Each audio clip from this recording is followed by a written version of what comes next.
Bismillah, Assalamualaikum warahmatullahi wabarakatuh. Alhamdulillah, wassalatu wassalamu ala rasulillah wa ala alihi wa sahbihi ajma'in, amma ba'd. Ahlan wa sahlan wa marhaban bikum, pemirsa Fatwa TV dan juga pendengar sekalian dimanapun Anda berada. Alhamdulillahirabbil alamin, segala puji bagi Allah yang berkat karunia-Nya, kita bisa kembali menyapa Anda dalam program live interaktif favorit kita, Kembali ke Hadis Nabi, bersama guru kita Ustadz Dr. Muhammad Haikal Basharil MA Hafizahullahu Ta'ala. Dan Alhamdulillah saat ini beliau telah terhubung bersama kita di studio Jakarta. Mari kita sapa terlebih dahulu. Assalamualaikum Ustadz. Waalaikumsalam warahmatullahi Masya wabarakatuh. Allah. Kaifhalukum Ustadz, gimana kabarnya Ustadz? Alhamdulillah baik. Gimana antum sehat? Alhamdulillah, nasihat banget Ustadz, Alhamdulillah. Ya Ustadz, barakallahu fikum Ustadz sudah mau bersamai waktunya untuk bisa bersama kita di pagi hari ini. Baik pemirsa juga pendengar sekalian dimanapun Anda berada, seperti biasa pada program live interaktif kali ini, kita akan bersama-sama belajar, mendulang faedah dan juga akan kita dengarkan jawaban-jawaban dari pertanyaan-pertanyaan yang masuk, baik melalui redaksi kami di dewanfatwa.com atau bisa juga Anda sekalian sampaikan melalui line telepon kami di 021 2123 2333 atau bisa juga Anda sekalian sampaikan langsung melalui telepon WhatsApp kami di 0821 7000 6087. Dan kita juga menyapa rekan-rekan yang tergabung dalam RTVC dan juga seluruh pendengar yang saat ini ikut mendengarkan program ini secara relay. Di antaranya ada Radio Sahabat Tegal, Radio MDFM Probolinggo, Radio Sagu FM Sumatera Barat, Radio Al-Hikmah Banyuwangi, Radio Tua FM Riau, dan Radio Mas FM Sragen. Dan kami juga mengajak Anda pemirsa sekalian dan juga pendengar untuk berta'awun bersama Fatwa TV dalam dakwah yang mulia ini melalui rekening aktif kami yang bisa Anda saksikan pada layar kaca Anda di rekening Bank Syariah Indonesia atas nama Fatwa TV di nomor rekening 777-184-1842. Baik, pemirsa juga pendengar sekalian, mohon izin Ustaz, apa bisa kita melihat dari pertanyaan yang pertama? Ya, silahkan. Baik Ustaz, barakallahu fikum. Baik Ustaz, mohon izin pertanyaan pertama. Ini pertanyaan datang dari Bapak Ardi. Beliau bertanya, Bismillah, mohon izin Ustadz, sebagai seorang sopir antar kota, antar provinsi, apakah boleh jika saya sholatnya itu selalu dikosor? Begitu Ustadz pertanyaannya, barakallahu fikum. Ya. Jazakumullah khairan atas pertanyaannya. Beliau menanyakan, bolehkah seorang sopir yang mengantar penumpang antar kota dan antar provinsi itu mengqashar salatnya terus menerus atau menjamak dan mengqashar salatnya terus menerus? Jawabannya adalah boleh kalau jarak yang ditempuh adalah jarak safar. Jarak safar yang disepakati oleh para ulama adalah jarak 80 kilo ke atas. Jadi kalau jaraknya antar kota tersebut, antar provinsi tersebut lebih dari 80 kilo, semenjak dia keluar dari kotanya lebih dari 80 kilo, maka itu ada jarak safar. Maka ulama sepakat ini boleh kita menjamak dan mengqashar walaupun dia adalah seorang sopir, kernek, walaupun setiap hari pekerjaan tersebut, maka boleh dia jamak dan qashar salatnya. Tetapi kalau jarak antar kota atau antar provinsi tersebut kurang dari 80 km, ini masalah khilaf. Ini masalah khilaf di kalangan para ulama. Sebagian ulama mengembalikan kepada uruf. Bahwasanya kalau urufnya kebiasaan di masyarakat itu safar, maka dianggap safar. Dan sebagian lagi mengatakan tidak. Selama kurang dari 80 kilo, maka dia tidak dianggap safar. Maka ini kalau di bawah 80 kilo terjadi khilaf. Tapi kalau 80 kilo ke atas, ulama sepakat boleh menjamak dan mengqashar walaupun dia kerjanya sopir tiap hari. Karena illah disuruh menjamak dan mengqashar itu, sebab kenapa kita disuruh menjamak dan mengqashar itu sebabnya karena safar. Bukan karena yang lainnya. Bukan karena ini pekerjaan kita, bukan karena masyaqqah, bukan karena susah, tapi tidak. Tetapi sekali lagi sebabnya adalah disuruh menjamak mengqashar itu karena adanya safar. Karena bisa jadi ketika kita safar sama sekali kita tidak merasakan kecapean, kesusahan. Karena safarnya Masya Allah murih, safarnya enak, nyaman ya. Naik pesawat misalnya, tetap saja dia boleh menjamak dan mengqashar. Karena sebab jamak dan qashar itu sebabnya safar, bukan kesusahan. Oleh karena itu siapa saja yang safar, jaraknya memenuhi jarak safar, boleh dia menjamak dan mengqashar walaupun profesinya adalah seorang supir, seorang pilot, seorang nahkoda, maka mereka boleh menjamak dan mengqashar salatnya. Wallahu a'lam. Baik Ustadz, barakallahu fikum Ustadz, wa jazakumullah khairan atas jawabannya. Semoga dapat dipahami itu adalah pandangan kita Bapak Ardi Septrian. Baik Ustaz, kita kembali beralih ke pertanyaan berikutnya. Kali ini pertanyaan datang dari Ibu Evansa. Beliau bertanya, Bismillahirrahmanirrahim, izin bertanya Ustadz, semoga Allah senantiasa merahmati Ustadz dan juga keluarga. Baik, pertanyaannya Ustadz, bagaimana hukum memotong rambut anak perempuan yang baru lahir? Apakah sama wajibnya seperti dengan anak laki-laki? Dan mohon juga dijelaskan Ustadz tentang hukum berkhitan bagi anak perempuan. Jazakumullahu khairan. Ya, disebutkan di dalam sebuah hadis Nabi SAW mengatakan sesungguhnya bayi itu diakikahi fi yaumi sabihi, kata Nabi, pada hari ketujuhnya. Wa yuhlaku wa yusamma, dan pada hari ketujuh pula dia dicukur rambutnya, digundul sampai habis dan diberikan nama. Para ulama rahimahullah taala, terjadi khilaf di kalangan para ulama rahimahullah taala tentang masalah yuhlak, tentang masalah mencukur rambut bagi bayi perempuan. Setelah mereka sepakat bayi laki-laki itu disuruh untuk mencukur rambutnya. Bayi laki-laki tidak ada khilaf di kalangan para ulama. Tapi bayi wanita terjadi khilaf di kalangan para ulama, apakah dia juga disunnahkan untuk dicukur atau tidak. Sebagian ahlul ilm mengatakan yang disuruh dicukur itu hanya bayi laki-laki. Adapun bayi wanita, kata mereka, tidak perlu dicukur. Sebagian lagi mengatakan tidak. Ini hadisnya sifatnya umum, mencakup keumumannya. Karena kata gulam di sini, kata mereka, adalah mencakup laki-laki dan wanita. Digunakan gulam karena lil aglabiyah. Ya, gunakannya biasanya Allah di dalam syariat itu menggunakan istilah laki-laki dan di dalamnya juga terdapat wanita. Makanya ada kaidah bahwasanya an-nisa syaqa'iqur rijal fil ahkam. Wanita itu adalah mengikuti laki-laki di dalam masalah hukum.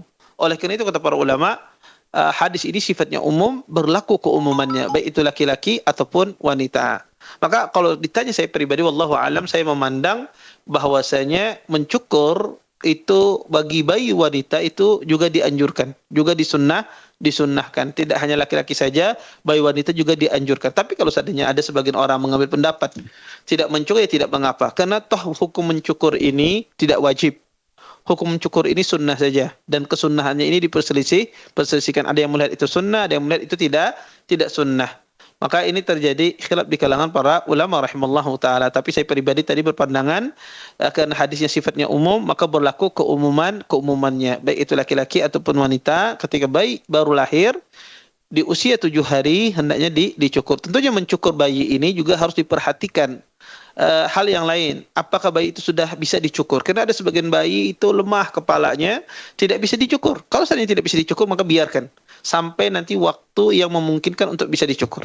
Karena tidak semua bayi di usia 7 hari itu bisa dicukur. Ya, maka ini dilihat kondisi bayinya. Kalau bayinya bisa memungkinkan untuk dicukur, maka dicukur pada usia 7 hari. Kemudian Bapak Ibu ikhwan dan akhwat yang dimuliakan oleh Allah Subhanahu wa taala, pemirsa Fatwa TV, dan apa hukumnya bersunat bagi kaum wanita? Dan ini juga masalah khilaf di kalangan para ulama. Wallahu alam, yang saya yakini adalah bersunat bagi wanita adalah sunnah berdasarkan keumuman hadis. Kata Nabi sallallahu alaihi wasallam, al-khitan makramatun lin nisa.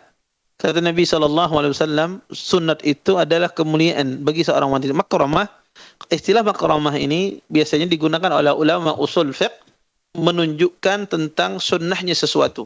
Ya, karena kata makramah itu mengisyaratkan sunnahnya sesuatu. Walaupun hadis ini hadis yang dipersisikan oleh para ulama tentang kesahihannya, tapi hadis ini banyak sekali jalurnya, sehingga sebagian ulama menghasankan hadis ini. Berdasarkan hadis ini, wallahu alam, sunnah bagi wanita atau khitan bagi wanita itu hukumnya sunnah, tidak wajib. Berbeda dengan laki-laki. Kalau laki-laki wajib hukumnya, tetapi bagi wanita hukumnya sunnah. Ya, maka afdalnya wanita di khitan. Tapi kalau ada wanita tidak berkhitan juga tidak mengapa. Tetapi dia meninggalkan sesuatu yang afdal, meninggalkan sesuatu yang sunnah. Wallahu a'lam. Baik Ustaz, barakallahu fikum wa jazakumullahu khairan Ustaz atas jawabannya. Semoga dapat dipahami itu adalah penanya kita Ustaz ya. Baik Ustaz, kita mohon izin Ustaz, kita beralih ke penanya berikutnya. Kali ini pertanyaan datang dari Bapak Fahrul di Kepulauan Riau. Beliau bertanya, Assalamualaikum Ustadz, saya pernah belajar bahwa mengusap kepala ketika berwudu itu adalah dengan mengusap seluruh kepalanya dan bukan sebagiannya. Dan pendapat inilah yang saya anggap paling tepat.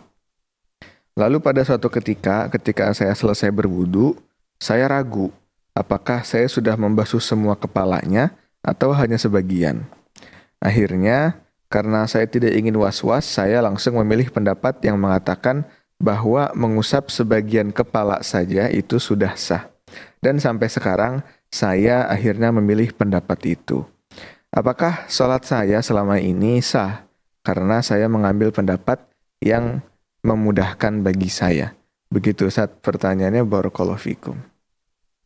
Ya, jazakumullah khairan atas pertanyaannya. Beliau menanyakan tentang masalah pendapat ulama tentang masalah mengusap kepala. Apakah boleh mengusap sebagian saja atau mengusap menyeluruh? Pertama ya, saya ingin menggarisbawahi dulu. Ketika kita mengambil suatu pendapat, maka tidak boleh kita mengambil pendapat sesuai dengan selera kita, sesuai dengan keinginan kita. Tapi pendapat itu diambil berdasarkan dalil yang kita yakini kekuatannya. Misalnya Anda meyakini pendapat A misalnya. Kenapa? Bukan karena sesuai dengan kita, tetapi emang dalilnya kuat yang dia paparkan. Anda melihat dalil A ini lebih kuat daripada dalil B ini, sehingga Anda mengambil pendapat A. Makanya tidak ada masalah. Tapi kalau kita mengambil suatu pendapat dalam rangka sesuai dengan kemudahan bagi kita, ya, agar memudahkan bagi kita, agar cocok dengan kita, ya, maka ini tidak boleh. Ya, ini tidak boleh dan bisa jadi dia berdosa. Karena meninggalkan sesuatu yang rajih yang dia ketahui dan mengambil sesuatu yang marjuh, sesuatu yang lemah, padahal dia tahu itu adalah lemah. Ini poin yang penting. Jadi ketika kita mengambil suatu pendapat, tidak boleh mengambil pendapat itu mana yang cocok untuk kita, tapi yang kita cari adalah mana dalilnya yang lebih kuat, kita bandingkan di antara pendapat-pendapat yang ada tersebut, mana dalilnya yang lebih kuat, maka itulah yang kita ambil. Kalau seandainya pendapat ini salah, ketika kita mengambil pendapat ini keliru, maka kita dapat pahala. Kata Nabi, seorang hakim ia berijtihad, dia salah dapat 1, dia benar dia dapat 2. Jika Anda salah, qadarullah misalnya nanti di hari kiamat kelak, ya, Anda salah, ternyata pendapat A yang benar, Anda ngambil pendapat B. Karena Anda meyakini pendapat B ini yang rajih, yang kuat berdasarkan dalilnya, ternyata salah. Anda dapat pahala. Tapi kalau Anda tahu pendapat B ini sudah salah, tetapi Anda tetap ambil, maka di sini Anda bisa jadi dapat dosa. Kenapa? Karena meninggalkan sesuatu yang benar sedangkan Anda mengetahuinya. Iya. Yang kedua, tentang masalah mengusap kepala. Mengusap kepala ini, ya, terjadi khilaf kalau para ulama. Ada 2 pendapat. Ada yang mengatakan mengusap cuma beberapa helai saja, bagian depan rambut. Dan ini dinisbatkan kepada mazhab Syafi'i. Pendapat yang kedua adalah mengusap sebagian besar kepala, bukan seluruhnya, tapi sebagian besar. Jadi ketika kita mengusap itu pasti ada bagian yang tidak kena. Mungkin ada bagian yang tidak kena, maka tidak ada masalah. Yang penting sebagian besarnya dia usap. Bukan seluruh rambutnya. Harus semuanya kena, tidak. Tapi sebagian besar rambut itu kena usapan. Maka itu pendapat yang kedua. Bukan seluruhnya, tapi sebagian besarnya itu kena usapan. Ya. Maka wallahu a'lam, pendapat yang rajih adalah pendapat yang kedua ini, yaitu sebagian besarnya itu kena usapan. Kenapa? Karena praktek Nabi berwudu demikian. Nabi berwudu di dalam hadis Utsman bin Affan radhiyallahu taala anhu disebutkan wa masaha bi ra'sihi aqbala biwajhihi ila qafah summa adbara bihima. Disebutkan dalam sebuah hadis Nabi SAW membasuh kepala beliau dari wajah beliau dari depan sini, ya, kemudian sampai ke belakang, sampai ke tulang belakang, kemudian beliau kembalikan, ya. Maka kalau kita melihat hadis Utsman bin Affan radhiyallahu taala anhu, maka ini menunjukkan cara berwudu Nabi adalah mengusap sebagian besar kepala. Maka inilah kalau saya meyakini inilah pendapat yang paling kuat dalam masalah ini. Nah, kalau ditanya apakah sah salat saya selama ini Ustaz, ketika saya mengambil pendapat yang memudahkan saya, kita berharap insyaallah salat Anda sah, salat Anda diterima oleh Allah Subhanahu wa taala. Dan kalau Anda meyakini yang rajih adalah kebalikannya, maka hendaklah diamalkan kebalikannya. Ya, hendaklah diamalkan kebalikannya. Misalnya Anda meyakini yang rajih dan mengusap sebahagian besar, maka itu yang diamalkan. Bukan seseorang mengamalkan yang sesuatu yang marju, yang dia yakini itu tidak tidak tidak kuat. Tapi karena ini sesuai dengan keinginan dia, akhirnya dia meninggalkan pendapat yang rajih. Makanya nanti ke depannya berusaha untuk mengamalkan sesuatu yang kita yakini kerajihannya, yang kekuatannya. Adapun yang telah berlalu, maka insya Allah ya salatnya diterima oleh Allah Subhanahu wa taala. Kita berharap kepada Allah, salat kita diterima oleh Allah, tidak perlu dia ulang, tidak perlu dia qada. Wallahu a'lam. Baik Ustaz, barakallahu fikum Ustaz wa jazakumullah khairan atas jawabannya. Semoga dapat dipahami tadi oleh penanya kita Bapak Fahrul Nofriansyah Ustaz ya. Baik Ustaz, sebelumnya kita sapa terlebih dahulu Ustaz penelpon kita di pagi hari ini. Ada Ibu Misrini di Lampung, kita sapa terlebih dahulu. Assalamualaikum Fatwa TV. Halo. Halo Ibu, Assalamualaikum Fatwa TV. Halo. Halo Ibu, Ibu Misrini di Lampung. Assalamualaikum Fatwa TV. Halo Ibu, bisa mendengar suara saya?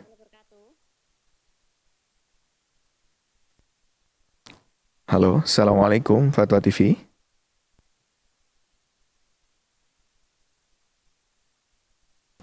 Baik Ustaz, sepertinya belum bisa tersambung Ustaz. Kita beralih terlebih dahulu ke pertanyaan berikutnya Ustaz ya. Baik Ustaz, pertanyaan ini datang dari Ibu Setiani di Kalimantan Timur. Beliau bertanya, Ustadz, kami punya anak laki-laki usia 3 tahun. Dan kami beri nama dia, namanya Nafi', yang artinya yang bermanfaat. Dengan harapan dia kelak akan menjadi seperti itu ya, ini menjadi orang yang bermanfaat. Sebelum memberi nama, kami telah mencari tahu nama-nama yang diperbolehkan dan juga dilarang semampu kami, baik dari internet, YouTube, ataupun buku-buku sunnah yang kami punya. Ternyata baru saja kami beli kitab Ensiklopedia Adab Islam, dan kemudian kami membaca bab At-Tasmiyah, dan dicantumkan di kitab tersebut tentang nama yang terlarang, salah satunya adalah Nafi', yang di catatan kakinya berdasarkan hadis riwayat Tirmidzi, Ibnu Majah, Al-Hakim, dan juga mensahihkan dan juga disetujui oleh Imam Az-Zahabi dan lain-lain dari sahabat Umar. Dan hadis ini juga ada dalam kitab Shahihul Jami' dan juga diriwayatkan oleh Muslim dari jalur Samurah. Dan sebab dilarangnya karena jika ada yang bertanya apakah di sana ada nafi' dan tidak ada, maka kemudian dijawab bahwa tidak ada nafi', yaitu tidak ada yang bermanfaat. Nah, apakah kami harus mengganti nama anak kami ya Ustadz? Untuk kedepannya kami jadi khawatir memberi nama anak dengan kata sifat-sifat yang baik, namun pada akhirnya terdapat daftar nama lain di buku yang kami baca Ustadz. Apakah kami harus mengganti nama anak kami? Begitu Ustadz pertanyaannya. Jazakumullahu khairan. Baik. Jazakumullah khairan atas pertanyaannya. Beliau menanyakan nama Nafi' itu boleh apa tidak. Nah. Ya. Pertama ya, emang ada hadis yang melarang seseorang menamai anak dengan nama Nafi'. Disebutkan di dalam Sahih Muslim, Nabi SAW dari hadis Samurah bin Jundub, nahana Rasulullah SAW an nusammiya raqiqana bi arba'ati asma, Aflah wa Rabah wa Yasar wa Nafi'. Kata Samurah bin Jundub, Nabi SAW melarang kami untuk menamakan budak-budak kami dengan nama-nama ini, di antaranya Aflah, Rabah, Yasar, dan Nafi'. Yasar dan Nafi'. Di sini disebutkan nama Nafi'. Itu dilarang diberikan nama kepada budak-budak. Maka berdasarkan ini kata para ulama, seseorang dilarang memberikan nama anaknya dengan nama Nafi', tetapi larangan di sini bukan larangan pengharaman. Tetapi larangan di sini adalah larangan tanzihiyah, larangan makruh ya, atau yang di bahasa kita ini istilahnya sekarang dengan istilah makruh ya, dimakruhkan, bukan haram. Artinya memberi nama Nafi' boleh nggak sama anak? Boleh, tapi makruh ya. Jadi kalau ditanya Ustadz, boleh nggak memberi nama anak dengan nama Nafi'? Jawabannya boleh, tapi makruh hukumnya ya. Kenapa jadi makruh? Karena adanya tadi larangan memberi nama anak dengan nama Nafi'. Tapi larangan ini bukan pengharaman. Kenapa? Karena di zaman Nabi ada budak yang bernama Rabah, tidak Nabi ganti. Tidak Nabi ganti. Kalau seandainya dalam hadis ini pengharaman, niscaya Nabi menyuruh mengganti. Tapi Nabi membiarkan nama budak tersebut dengan nama Rabah. Maka dari sini para ulama beristinbat bahwasanya pelarangan ini sifatnya cuma makruh. Jadi kalau seandainya ditanyakan tadi, Ustadz, apakah wajibkah saya ganti nama anak saya Nafi tersebut? Tidak wajib. Tidak wajib. Anda boleh memberikan nama anak Nafi, tapi hukumnya makruh.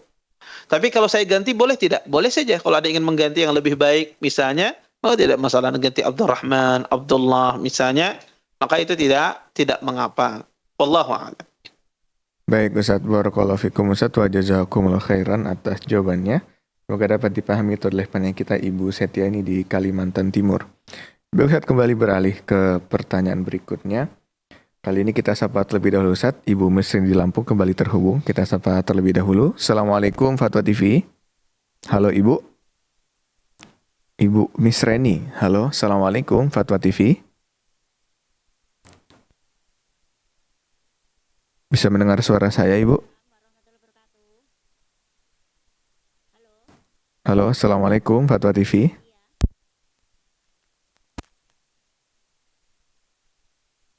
Halo, Ibu Misrini di Lampung, bisa mendengar suara saya? Assalamualaikum, Ibu. Enggak masuk suaranya. Halo, Ibu, sudah terdengar?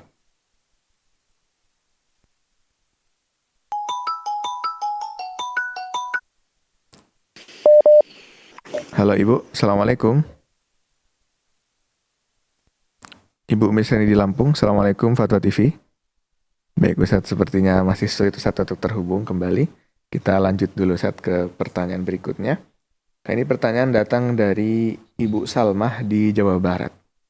Pertanyaannya Ustadz, saya dan suami sudah menikah selama 5 tahun lebih. Suami saya bekerja kantoran, yang mana di kantor tersebut ada ikhtilat atau campur baur dengan wanita-wanita. Dan terkadang dalam urusan pekerjaan juga sering ada agenda dinas keluar kota atau bahkan keluar negeri bersama wanita yang bukan mahramnya, bahkan bisa berduaan atau bersama beberapa orang. Terkadang cuma sehari atau bahkan bisa beberapa hari. Dan terkadang juga di kantornya ada acara-acara yang kurang bermanfaat seperti acara santai kumpul bersama atau sekedar makan bersama teman-teman wanitanya tadi di rumah makan atau bahkan dalam acara ulang tahun yang sering pasti mengadakan acara nyanyi-nyanyi dan memanggil biduan. Yang mana hal tersebut sering membuat saya dan juga suami bertengkar karena saya tidak suka jika suami saya sering kumpul-kumpul atau bepergian dengan wanita lain. Mohon bagaimana solusinya Ustadz? Sekian, terima kasih. Wassalamualaikum warahmatullahi wabarakatuh. Ya. Jazakillah khairan atas pertanyaannya. Ya, beliau menanyakan tentang masalah suaminya yang bekerja di tempat yang ikhtilat, campur baur antara laki-laki dengan wanita yang tidak ada batas. Maka pertama ya, kita tidak boleh bekerja di tempat yang ikhtilat, di tempat yang campur baur antara laki-laki dengan wanita yang tidak ada pembatasnya.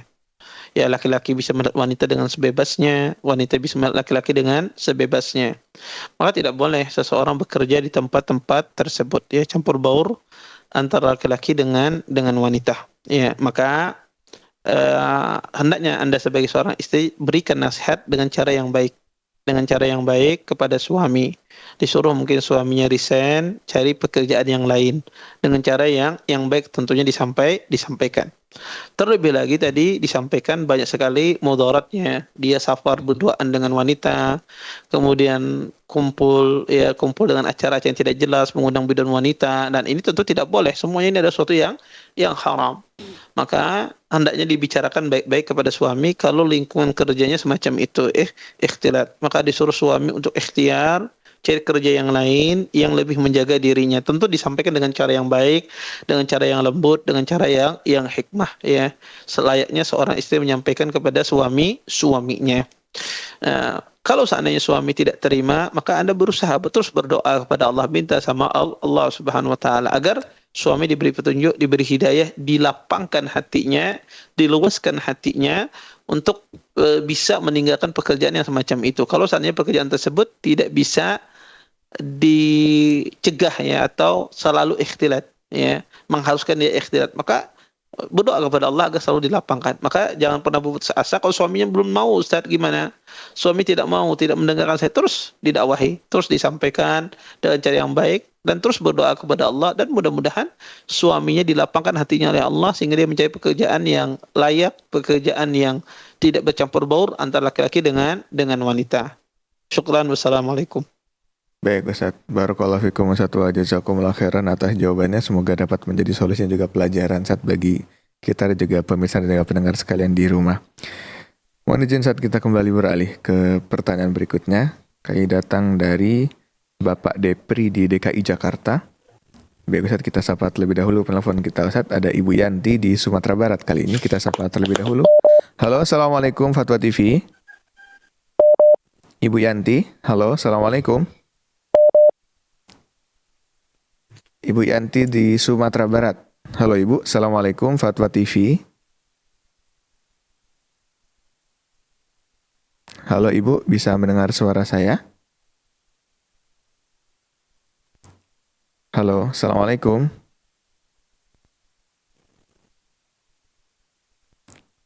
Assalamualaikum Fatwa TV, Ibu Yanti di Sumatera Barat. Halo Ibu. Baik Ustaz, sayang sekali Ustaz kembali terputus sambungan kita. Baik, kita beralih ke Ustaz ke pertanyaan tadi, kita lanjutkan dari Bapak Depri di DKI Jakarta. Beliau bertanya, Ustadz, hari ini saya merasa kacau dan terpukul sekali. Saya menikah tahun 2023. Baru setahun atau 2 tahun kurang, qadarullah istri mengalami sakit, kista, miom, dan pembengkakan rahim. Yang akhirnya beberapa hari yang lalu dioperasi besar yang mengharuskan rahimnya diangkat. Hati saya sedih, Ustaz. Hidup saya juga merasa kacau dan hancur. Harapan memiliki anak sudah tidak ada lagi. Apakah ada Ustadz hiburan untuk saya sebagai penenang hati, baik dari hadis-hadis Nabi ataupun firman-firman Allah terkait hal ini yang bisa membuat hati saya menjadi lebih legowo? Kemudian bagaimana juga terkait nasib pernikahan saya Ustadz? Apakah saya harus bertahan dengan istri yang tidak bisa memiliki anak karena sudah diangkat rahimnya, atau saya harus menikah lagi? Bagaimana pandangan Ustadz mengenai hal ini? Terima kasih Ustadz, barakallahu fikum. Ya, jazakumullah khairan atas pertanyaannya. Pertama ya, tentang masalah seorang istrinya diangkat rahimnya ya karena ada penyakit kista dan semisalnya. Saya berdoa kepada Allah Subhanahu wa taala, mudah-mudahan istrinya beliau ya disehatkan oleh Allah, diafiatkan oleh Allah Subhanahu wa taala. Kemudian yang kedua adalah pertama ya, kita harus yakini apa yang Allah takdirkan, yang Allah tentukan untuk kita itu pasti baik. Allah Subhanahu wa taala berfirman di dalam Al-Qur'an, asa an takrahu syai'an wa huwa khairul lakum wa asa an tuhibbu syai'an wa huwa syarrul lakum wallahu ya'lamu wa antum la ta'lamun. Kata Allah, bisa jadi kalian membenci sesuatu itu baik bagi kalian, dan bisa jadi kalian ya menyukai sesuatu tapi itu jelek bagi kalian. Kalian tidak tahu, kata Allah, dan Allah yang lebih mengetahui. Maka Anda yakini segala apa yang Allah takdirkan untuk kita di muka bumi ini pasti baik, dan Allah itu pasti memilihkan takdir yang terbaik untuk kita di antara takdir yang ada. Jadi di antara pilihan yang ada, Allah pilihkan kita ini pilihan yang terbaik, tapi kita yang tidak tahu. Ya, kita menyangkanya itu sesuatu yang jelek, padahal tidak. Itulah pilihan yang paling terbaik yang Allah pilihkan. Di saat ada pilihan yang ada, maka Allah memilihkan pilihan yang terbaik. Dan kita harus paham bahwasanya Allah itu memiliki sifat Al-Hakim. Allah itu Maha bijaksana. Ya, Allah itu Maha bijaksana. Maka Allah itu tidak akan pernah berbuat zalim kepada hambanya. Allah itu akan selalu berlaku adil kepada hambanya.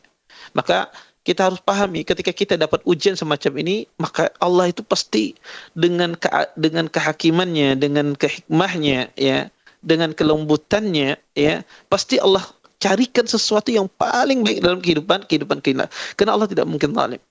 Yang ketiga, kita ini tidak tahu ya apa yang akan terjadi pada kita ini di masa yang akan mendatang.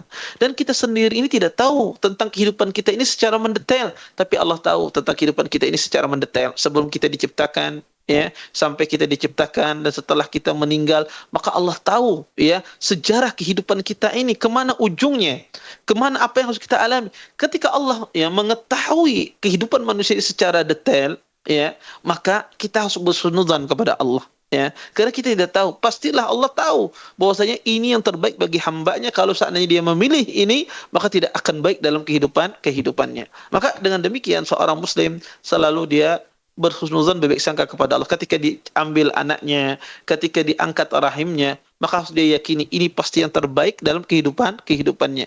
Tidak ada kebaikan ya selain ini. Maka ini yang menjadikan motivasi kita untuk selalu berhusnuzan, berbaik sangka kepada Allah Subhanahu wa taala. Kemudian yang kedua, kita harus sabar bahwasanya ini berupa ujian. Dan kita harus yakini ujian itu ya, ketika Allah menguji hambanya, terdapat banyak faedah yang diambilkan. Pertama, orang itu kalau diuji oleh Allah, bisa jadi Allah itu ingin menghapuskan dosa kita. Bisa jadi dosa kita itu terlalu banyak, kemudian Allah ingin menghapuskan dosa kita dengan ujian semacam ini.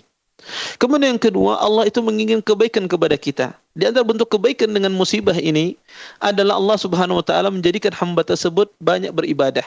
Kadang manusia ini kalau tidak diuji oleh Allah, dia tidak beribadah kecuali satu ibadah saja. Bahkan ibadahnya monoton. Ya, cuma salat, zikir. Tapi ketika diuji, dia bangun salat malam. Dia berdoa dengan khusyuk, meneteskan air matanya sepertiga malam akhir. Maka muncul dari hamba ini banyak ibadah. Yang asalnya dia lalai di dalam berdoa menjadi khusyuk hatinya dalam berdoa kepada Allah, dan Allah menginginkan demikian. Allah inginkan hamba ini banyak beribadah. Dengan diuji, muncul dari hamba ini banyak ibadah.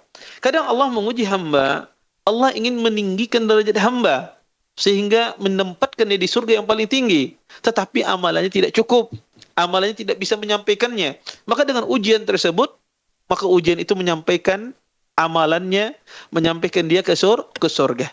Ya. Allah cinta kepada hamba ini, ingin menempatkan dia di surga paling tinggi, tapi amalannya tidak bisa. Tidak seperti amalan para nabiyin, tidak seperti amalan para siddiqin, ya. Tetapi Allah ingin menempatkan mereka di posisi yang paling tinggi, surga Firdaus. Maka Allah Subhanahu wa taala uji dengan berbagai macam ujian, sehingga dengan ujian tersebut dia ya mendapatkan surga yang tertinggi. Ya. Maka muslim harus yakin ya bahwasanya di balik ujian tersebut ada sejuta hikmah, sejuta faedah, baik faedah itu yang dia ketahui ataukah dia tidak ketahui. Dan kita harus yakin Allah ketika menguji hambanya, Allah tidak ingin membinasakan hamba. Allah tidak ingin membinasakan hambanya karena dia sayang kepada hambanya. Tetapi ini bentuk kasih sayang Allah kepada hamba tersebut, memilihkan sesuatu yang mungkin zahirnya jelek, tapi di dalamnya, di belakangnya terdapat kasih sayang Allah yang begitu besar yang kita tidak mengetahuinya. Kemudian kalau sebagai seorang suami, ya, kalau mendapati istri semacam ini, apa yang harus saya lakukan? Tentu istri semacam ini harus dipertahankan, ya. Sedaknya dia mempertahankan istrinya, jangan mungkin dicerai, dan ini tidak benar. Ya, maka disinilah makna seseorang itu berkasih sayang, cinta, berbuat baik kepada pasangannya. Tetapi di dalam Islam, kalau kondisi semacam ini boleh dia menikah lagi, ta'addud, karena dia ingin punya keturunan. Maka istri jangan melarang. Istri yang pertama, maka jangan melarang. Kalau kondisinya misalnya dia tidak bisa memberikan keturunan, maka tidak ada masalah. Suaminya menikah, ya. Kenapa? Karena ini penting, ya, seseorang punya keturunan yang mendoakan dia. Dan insya Allah ketika Anda mengizinkan suami Anda ini untuk menikah yang kedua, ya, maka insya Allah Allah akan mudahkan, ya, dan Allah berikan ganjaran pahala yang luar biasa karena membantu seorang suaminya untuk apa? Pertama, memiliki keturunan, yang kedua membantu suaminya juga untuk menjaga dirinya dari fitnah, dari syahwat, ya. Maka insya Allah sang istri pertama itu dia mendapatkan pahala besar di sisi Allah Subhanahu wa taala. Wallahu a'lam. Baik Ustaz, barakallahu fikum Ustaz, wa jazakumullah khairan atas jawabannya. Semoga dapat dipahami dan juga bisa menjadi jalan keluar Ustaz ya bagi tadi penanya kita Ustaz di DKI Jakarta. Kembali beralih Ustaz ke penanya berikutnya. Kayaknya tadi Ibu Misrani akhirnya mengirimkan kita pertanyaannya Ustaz. Beliau bertanya, Ibu Misrani dari Lampung. Assalamualaikum Ustaz, izin bertanya. Kalau kita sudah berwudu, kemudian kita bersentuhan tangan dengan suami Ustaz. Kemudian apakah apakah wudunya itu batal atau tidak Ustaz? Kemudian pertanyaan kedua Ustaz, bagaimana cara berwudu bagi orang yang berpuasa? Apakah dia boleh berkumur atau tidak ketika sedang berpuasa? Begitu Ustaz pertanyaannya, jazakumullahu khairan. Baik. Jazakumullah khairan atas pertanyaannya. Beliau menanyakan tentang masalah apakah tersentuh istri itu membatalkan wudhu atau tidak. Jawabannya adalah menyentuh istri itu merupakan perkara khilaf di kalangan para ulama. Apakah dia membatalkan wudhu atau tidak? Ini perkara khilaf di kalangan para ulama. Sebagian ulama di antaranya dalam mazhab Syafi'i memandang bahwasanya menyentuh istri itu membatalkan wudhu. Ya, karena mereka menafsirkan aula mastumun nisa, itu menafsirkan dalam ayat tersebut adalah menyentuh, bukan berhubungan intim. Sehingga mereka melahir ayat, mereka tafsirkan bahwasanya yang menyentuh wanita itu membatalkan wudhu, baik itu istrinya ataupun bukan istrinya. Sebagian ulama memandang menyentuh wanita itu tidak membatalkan wudhu seseorang, baik itu istri ataupun bukan istri. Mereka memahami ayat yang dipahami oleh mazhab Syafi'i, memahami bagaimana ayat tersebut adalah bukan menggauli, bukan menyentuh tapi menggauli. Ya, menggauli. Yang kedua, mereka berdalil dengan hadis ya Aisyah radhiyallahu taala anha yang salat ya, yang Nabi SAW salat, kaki Aisyah di depan Nabi SAW, mu'taridah, kaki Aisyah terbentang di depan Nabi SAW. Setiap kali Nabi salat, Nabi pindahkan kaki Aisyah. Di sini Nabi SAW menyentuh Aisyah di waktu salat beliau, tetapi beliau tidak membatalkan wudhunya. Nabi SAW tidak membatalkan wudhunya. Oleh karena itu, kata mereka, menyentuh istri itu tidak membatalkan wudhu. Ya. Kalau saya pribadi, wallahu alam, saya condong kepada pendapat yang mengatakan tidak batal wudhunya. Kenapa? Karena tadi dalilnya Nabi menyentuh Aisyah, beliau tidak mengulangi wudhunya. Adapun dimasuk ke dalam ayat tersebut adalah maknanya adalah menggauli istri, bukan menyentuh istri sebagaimana penafsiran dari sahabat yang mulia Abdullah bin Abbas radhiyallahu taala anhuma. Wallahu alam. Baik Ustaz, barakallahu fikum. Yang kedua, masalah berkumur-kumur di waktu puasa, apakah boleh atau tidak, ataukah membatalkan puasa? Berkumur-kumur di waktu puasa itu tidak membatalkan puasa. Berkumur-kumur di waktu puasa itu tidak membatalkan puasa. Dan berkumur-kumur di waktu puasa tidak makruh, boleh ya ketika berwudu, tetapi dianjurkan tidak mubalaghah. Tidak mubalaghah itu artinya tidak penuh mulutnya dengan air, diisi sebagian saja, tidak sampai penuh. Seperti itu ketika kita sedang berpuasa. Wallahu a'lam. Baik Ustaz, barakallahu fikum Ustaz, wa jazakumullahu khairan atas jawabannya. Semoga dapat dipahami dan juga menjadi solusi tadi bagi penanya kita Ibu Misrini di Lampung Ustaz. Kembali beralih Ustaz ke pertanyaan terakhir mungkin Ustaz untuk menutup perjumpaan kita. Pertanyaan dari Ummu Yodi di Pekanbaru, beliau bertanya, perihal apakah ana boleh Ustaz menanyakan tentang keadaan bapak saya yang sudah meninggal? Karena bapak saya itu meninggalnya dalam kondisi musibah terbakar saat berada di sawah. Karena katanya ada satu doa yang agar kita bisa dilindungi dari kematian akibat terbakar. Tapi ada juga yang mengatakan bahwa kalau meninggalnya itu terbakar berarti meninggal dalam keadaan syahid. Dan ada juga yang bilang kalau api itu bagian dari jenis penyakit ain yang membahayakan. Begitu Ustaz pertanyaannya, barakallahu fikum. Ya, jazakumullah khair atas pertanyaannya. Ya, mati dalam kondisi terbakar, ya, ahlul ilm ya menjelaskan itu adalah termasuk bagian dari mati syahid. Ya, mati syahid. Disebutkan dalam sebuah hadis ya dari hadis Jabir ibn Atiq radhiyallahu taala anhu. Beliau mengatakan, Nabi SAW pernah bersabda, kata Nabi, ma ta'udduna syahadah. Kata Nabi, siapa yang kalian anggap orang itu mati syahid? Kata para sahabat, al-qatlu fi sabilillah. Orang yang mati terbunuh di jalan Allah. Kemudian kata Nabi SAW, asy-syahadatu sab'un siwal qatli. Kata Nabi, yang mati syahid itu ada 7 orang selain yang terbunuh di medan peperangan. Di antaranya Nabi mengatakan wa sahibul hariki syahidun. Kata Nabi, dan orang yang terbakar itu mati syahid. Berdasarkan hadis ini, maka orang yang terbakar itu mati syahid. Jadi kalau ada muslim dia terbakar, mati akibat kebakaran tersebut, maka dia mati syahid. ketika kita mengetahui terbakar itu mati syahid, itu menjelaskan bahwasanya dia mati dalam keadaan husnul khatimah.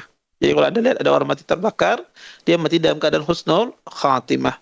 Nah, tetapi apakah boleh kita meminta agar mati kita dalam kondisi terbakar? Tentunya tidak boleh.